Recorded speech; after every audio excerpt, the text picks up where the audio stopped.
Hi guys, good afternoon. How you all doing?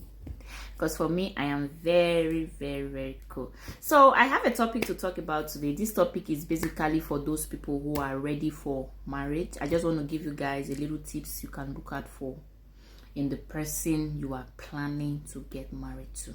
Okay, that will help sustain your marriage for a long time. Okay, so let me use women for example in this video. As a woman that is planning to get married, please don't choose a partner because of his physical look. Maybe the guy looks very handsome and he knows how to comport himself, he has good charisma, you know, that kind of thing. Don't choose a man for that. Okay, look depth, because a lot of times those things deceive. Anybody can look handsome. Okay, even an idiot can look handsome. So that's why you have to look inwards and not just the outward look of a person. The secondly, don't marry a man because he is just mainly because he's financially stable. Because the truth is, any nigga out there can be financially stable. For the fact that a man is financially stable don't mean that he's mentally stable and emotionally stable. So pay attention to that. You have to weigh his emotional intelligence and his mental intelligence before you say yes to the man. Okay? Then thirdly, is he the kind of man that does what he says? Because trust me, there are so many men out there that can say a million words with zero action. Okay? Why? There are some men that will say less words and give you a million reasons why you should be with them through their actions. So go for a man that his actions speaks louder than his words. Because trust me, a man can use his mouth to buy you jet overnight, whereas ordinary bicycle in real life you will not see. So pay attention to that. Then another thing too, as a woman, you need to marry a man that loves God, because you will need this in your marriage. It takes a man who loves God to treat you the right way, because when you love God, you will know that if I do this thing to my partner, she's not going to like it. So because if she do it to me as well, I'm not going to like it. So I have to apply discipline no matter the temptations around me. Okay, so you need a man who loves God and who will apply discipline in all his life endeavors. And again, as a woman, I almost forgot this fact. Before you choose a life partner, you have to be very prayerful, because you will need it in your marriage as well. You have to be very prayerful.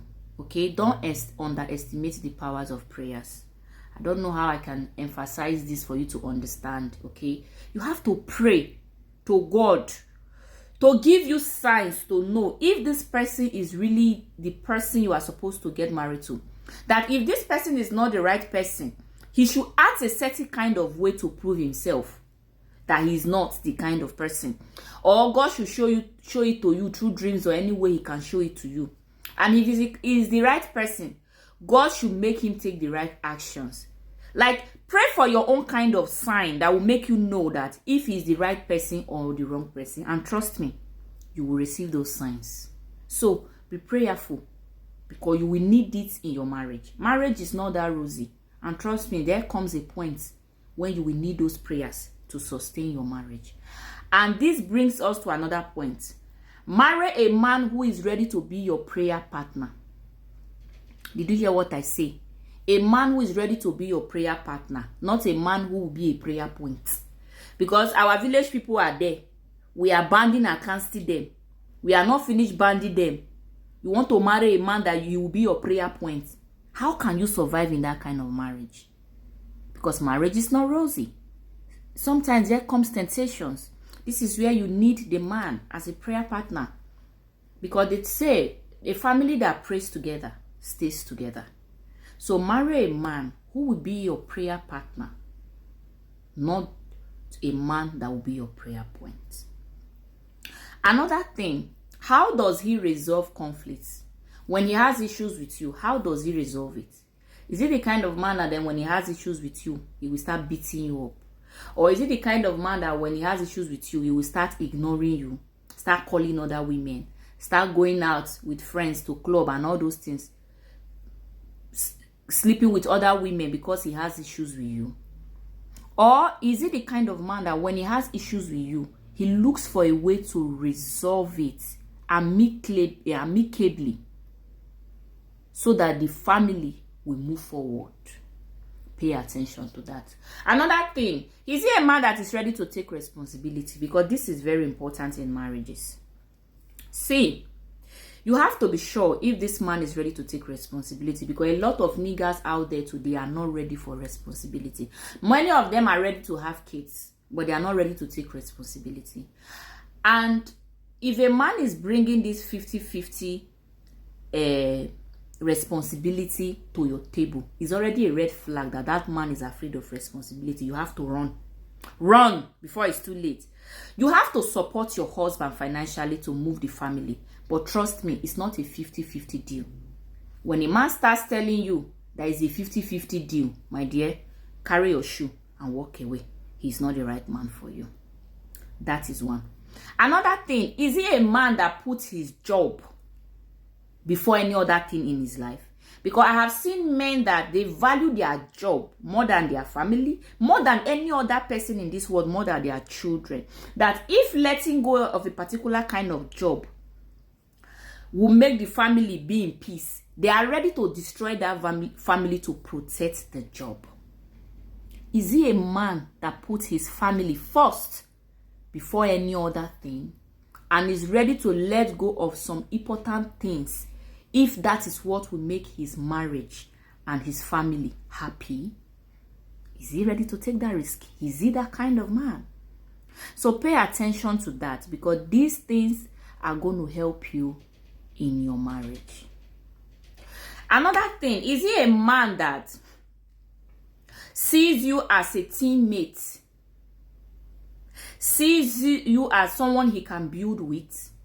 Is he a man that sees you like, sees your growth as his own growth and not a competitor? Because there are a lot of men that when their wives start growing, especially financially, they start seeing the woman as a competitor. Because most men feel so afraid of women who are financially stable. Most men, a lot. Because they have this ideology that when a woman starts seeing money, she becomes rude, she becomes stubborn and all that. That's an illusion. It's not true. It's because you have low self-esteem. That's why you are thinking that. You are an insecure, low self-esteem man. That's why you are thinking that a woman that has money will become disrespectful. Is a lie. So is he a man that even when you are growing financially, for example, above him, is he ready to support you and sees your growth as his growth as well and the growth of the family? Look out for that. Because any man that does not see your growth as his own growth, my dear, is a threat already. So run if he's that kind of man. Okay? And another thing,